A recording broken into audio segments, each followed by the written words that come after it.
Palm Sunday message of Jesus riding in on the donkey and this and that. We will read the story. But I want to elaborate and I want to catch hold of something here with this story. And something been weighing on me all week long. And that's praise. Praise. Several different stories throughout the Bible, several different things that happened.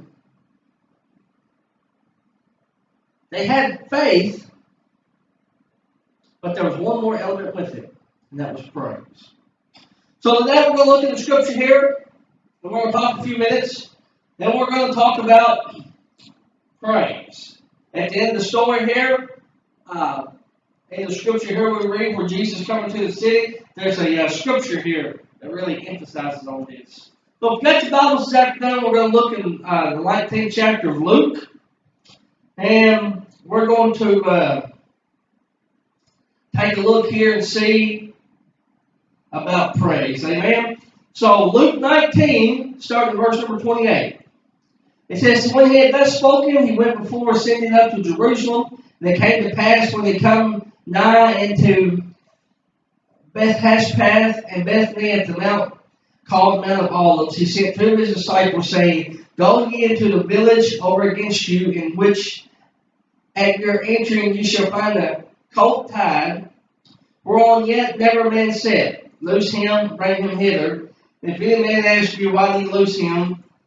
Thus say ye unto him, because the Lord had needed him. And when they had sent, they went their way and found even as had said unto them. And as they were loosing the colt, the owners thereof said unto him, why loose ye the colt? And he said, the Lord had need of him. And they brought him to Jesus, and they cast upon their garments upon the colt, and they set Jesus thereon. And as he went, they spread their clothes in the way. And when he had come down, even now to the descent of the Mount of Olives, the whole multitude of the disciples began to rejoice and praise God with a loud voice for all the mighty works they had seen, saying, behold, blessed is the King that cometh in the name of the Lord, peace in heaven and glory in the highest. And some, now I want you to catch these next two verses here, they're very crucial. And some of the Pharisees from among the multitude said to him, Master, rebuke thy disciples.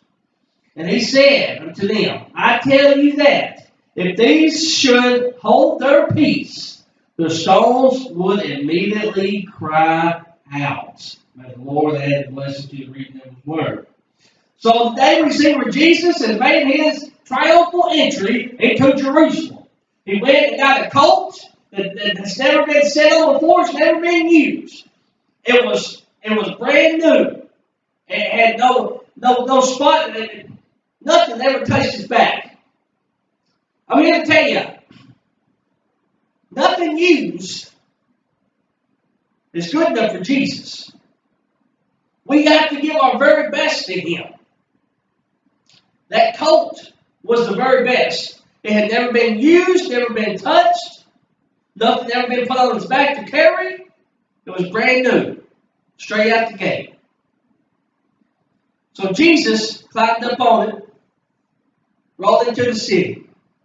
And as the people seen him, they began to lay their clothes down, they began to holler praises, began to holler Hosanna. Then along come the Pharisees.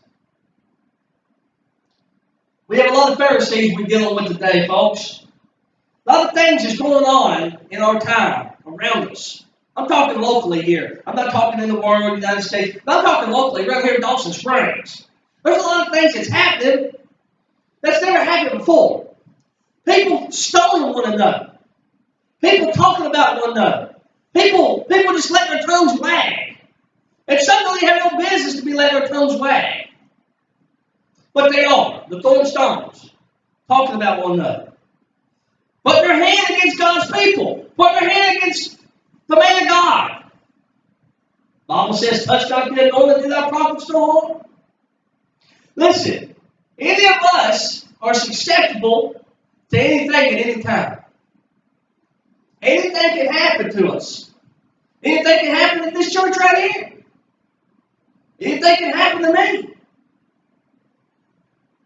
Doesn't mean it's the end of the world. Doesn't mean God has turned his back on us. Doesn't mean he's done with us. But what it does mean is that we need to begin to pray and praise. We begin to pray for one another and praise God for what he's doing, what he's done, and what he's going to do.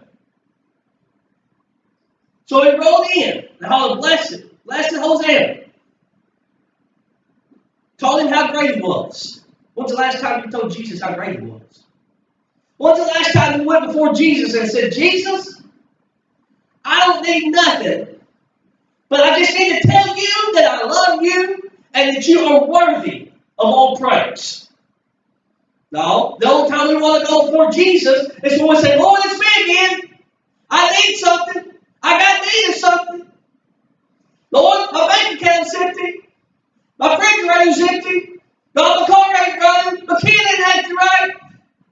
My old man's out running around on the Lord. What am I going to do? That's when we want to go to him. We don't ever want to just say, Lord, I just want to praise you. Lord, I just want to lay up on you this morning. I just want to feel your presence this morning, God. I don't have need of nothing because you got me right where you want me, in the palm of your hand. Lord, I don't have need of nothing, but I just need to feel a touch from you this morning. Church, that's where we need to be this morning.